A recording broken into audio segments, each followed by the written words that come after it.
I still believe. That was Toby Mack with Can't Stop Me. You're on 94.9. It is at 4:15 and it's Tuesday afternoon. It's time for Creation Ministries International. And this afternoon we have Dr. Taz Walker on the line from Creation Ministries.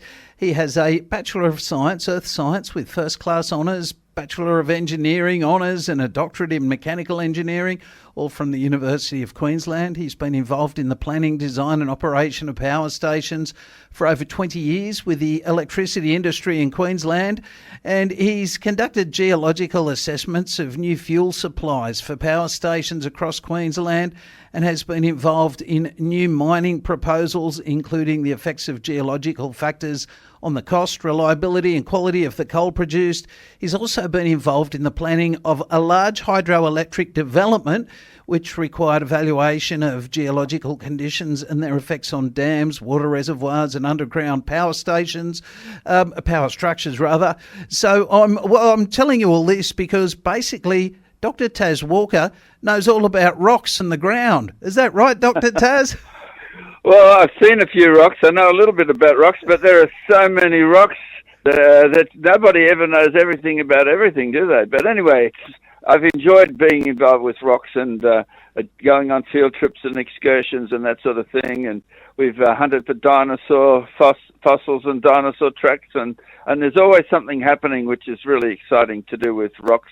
And it connects in amazingly with the Bible. So most people don't know that, but it's very exciting when you show people the evidence, and they love it. They love it Absolutely. a lot. And of course, today we're going to talk a little bit about dinosaur tracks. Basically, tracks left in what is now a rock. And of course, it wouldn't have been a rock back in the day, but dinosaur tracks right here in Australia. Is that right, Dr. Taz?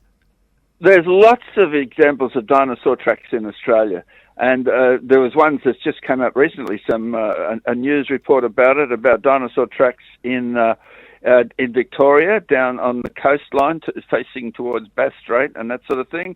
But you find dinosaur tracks in Sydney, in New South Wales, and you also find dinosaur tracks in Queensland. North Queensland and Central Queensland. It's really amazing. And you find them in Western Australia. So there are a lot of dinosaurs roaming around Australia in the past and putting down these tracks, which is unusual because you don't really find tracks forming today with animals making tracks. They get wiped out pretty quickly. So something special was going on at that time all over Australia, leaving these dinosaur tracks. Yeah, now they did say one of them was polar. I sort of, when I was reading it, I thought polar dinosaurs? These are dinosaurs, I guess in the Ice Age. Is that right? Well, they say the word polar, and the report that was given, it was on Museums to Victoria, where they did this report, but they found them in these rocks, and they basically, the idea is, once upon a time, Victoria was connected to Antarctica, and so there must have been these polar dinosaurs roaming around. So it really is, how would you say, they've just made up the word, polar, they're polar, and so it makes it sound interesting, and gives a bit of a, but really they're dinosaur tracks. You can look at it in a different way, and you think, well, how can these dinosaur tracks have been formed there? Usually when animals make tracks, they get washed away, particularly if you make tracks on the beach. Yep. The next wave comes in and washes it away. So something very unusual was happening, and it really fits in with the global flood that occurred. And it occurred about as the waters were reaching their peak, and during a period when some sediments were sort of temporarily exposed above the water, and dinosaurs came out of the water trying to save themselves during the flood, fleeing the flood, and they left these tracks on the surface, and then they got covered up again. So it's really very fascinating discussion about what happened.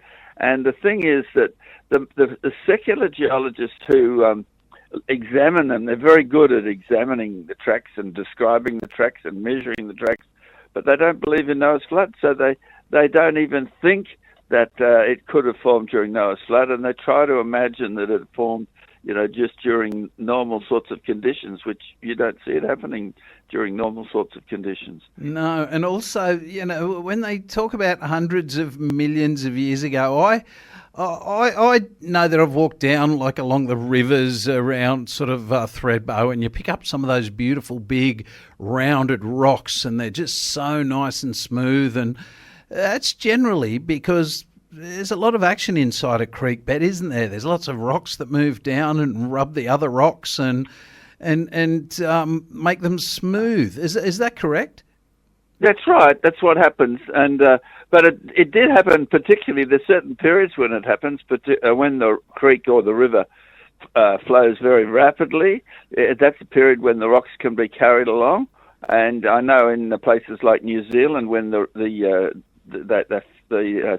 rivers flood on the South Island coming off the ice in the Alps, that can carry rocks, and you can hear them banging along on the bottom of the riverbed. So that's the sort of thing that does happen, for sure. But these dinosaur ones are very interesting. Well, I've found that particularly interesting on the creation.com site. There's you've got some information about tracks there in a riverbed.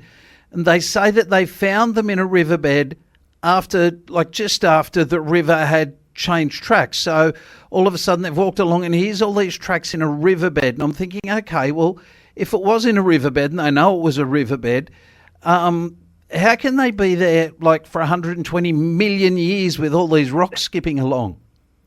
That's right. That's exactly right. That might have been the tracks found at Karula Station. And they were in a river or a creek bed.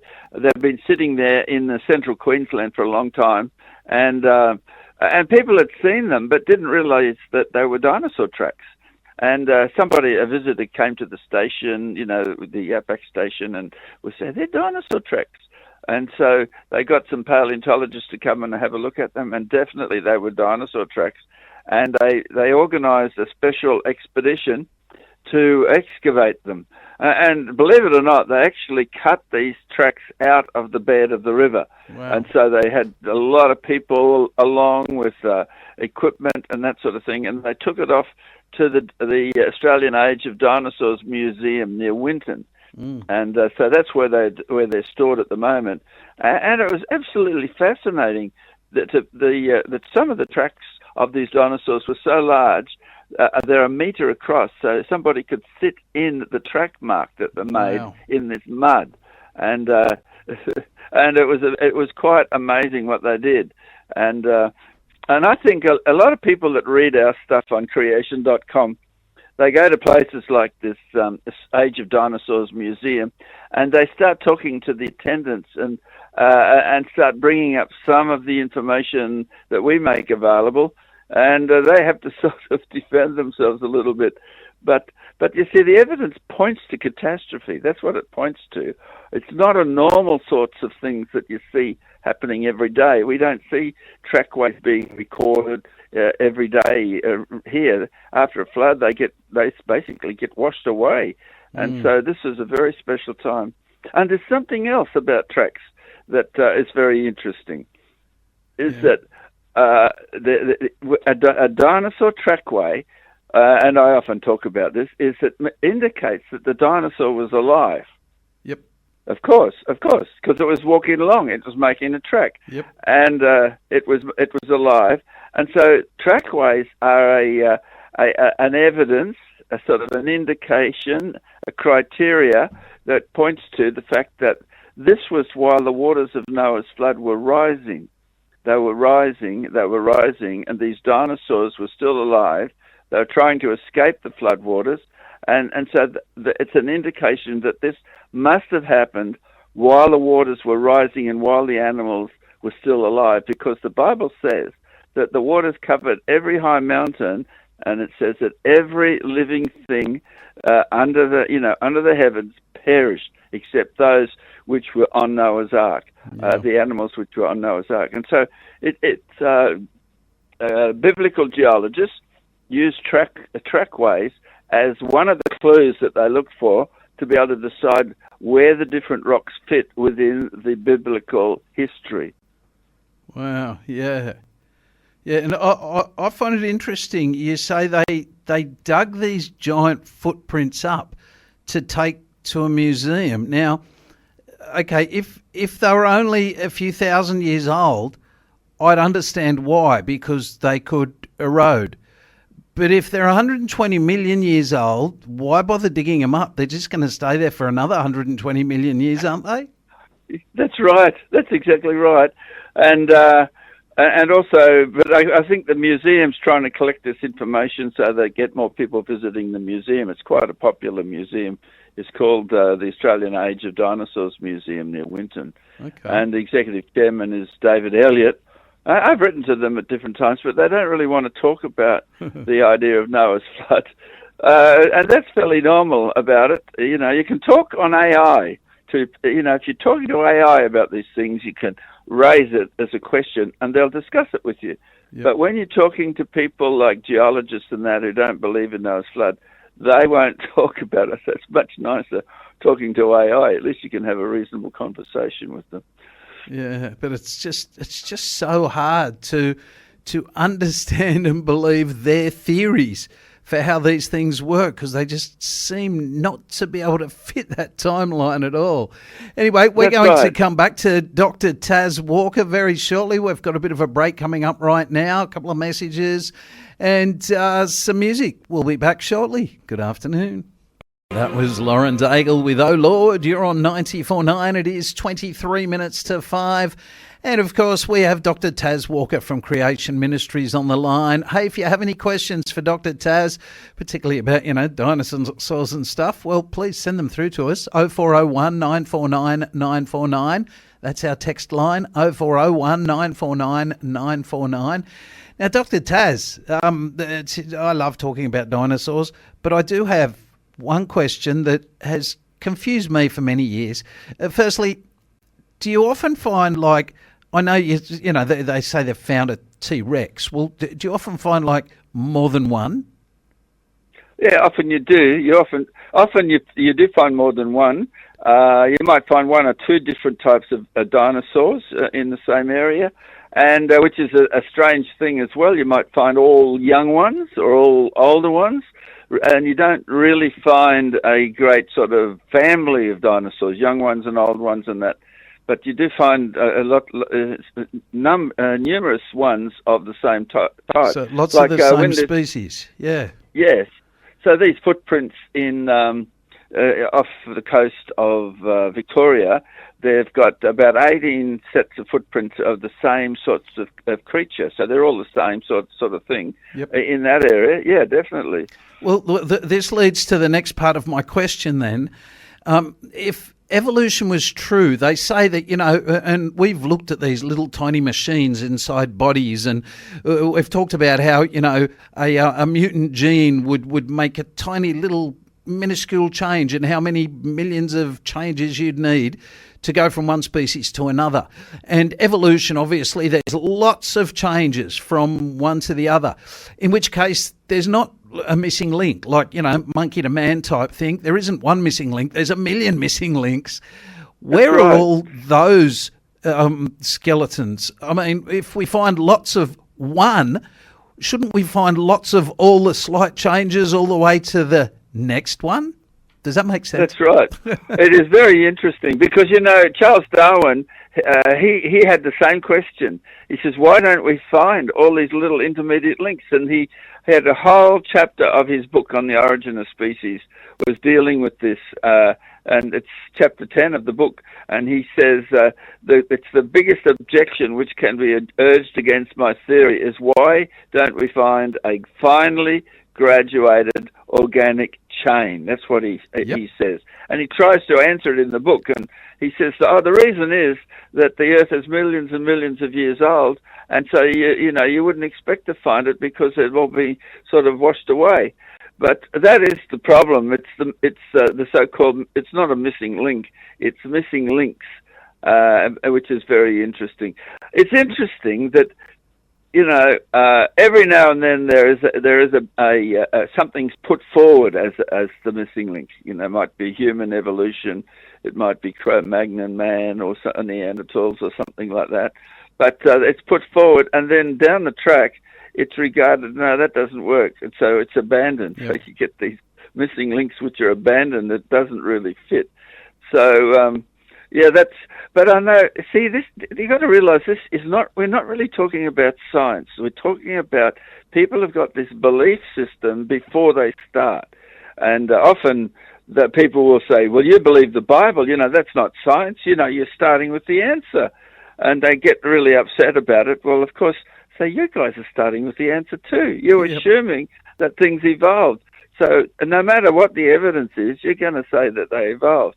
But that's why the evidence actually fits within the biblical framework of basically being buried during Noah's flood. So the fossils are not evidence of animals evolving over millions of years, but they're the evidence of animals being buried during Noah's flood. And they existed before the flood, which was about 4,500 years ago. From now, it lasted 1 year, only 1 year. Incredible! It's an incredible time, and so they were buried. And it's a sequence, sort of. The bottom fossils are the animals which are buried early during the flood, and then you find there's different animals. There's fish, and then there's eventually you get dinosaurs, which are amphibious sort of animals, and crocodiles and that. And so then you get, as you go up, you get some of the animals then which live on the land, like sheep and other sorts of things like that. So, so the pattern actually fits within the biblical flood very well. And it doesn't fit with the idea of slow changes over millions of years. Yeah, and if Charles Darwin sort of said, we've had all these floods and everything else, it's washed it all away. Well, he's kind of right there. We have had floods. But all the ones that we find a lot of T-Rexes. All of a sudden there's a lot of them. And not only do we find them, can't they even, they can even tell what they've had to eat, can't they? That's right. On some of these, it depends, but on some of them you do find that they've got the remains of other animals inside their digestive system, and so they can find the remains of other animals. And also in they call it their fossilized dinosaur dung. You find fossilized dinosaur dung, and they're called coprolites. That's the technical name. And so scientists will get this, it's fossilized, it's become petrified. They look at it under a microscope and they can sort of work out what these things ate. Wow. And, the idea was that dinosaurs, there was no grass when dinosaurs were evolving. So that's the idea. And the grass came about after dinosaurs died out. And yet they analysed these coprolites of dinosaurs and they find grass seeds and things like that.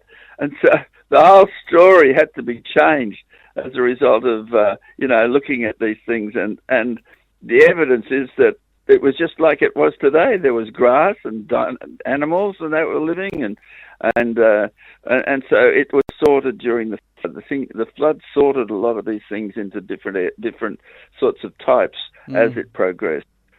Wow. It's remarkable. I mean, how they have found all of these skeletons in the ground and they've found their dung and they can see so much about them and they can find so many of one type. And I just see it as almost proof that evolution cannot be real if they then have nothing in between that animal and the next one. It seems absolutely remarkable that they can still continue with their theory.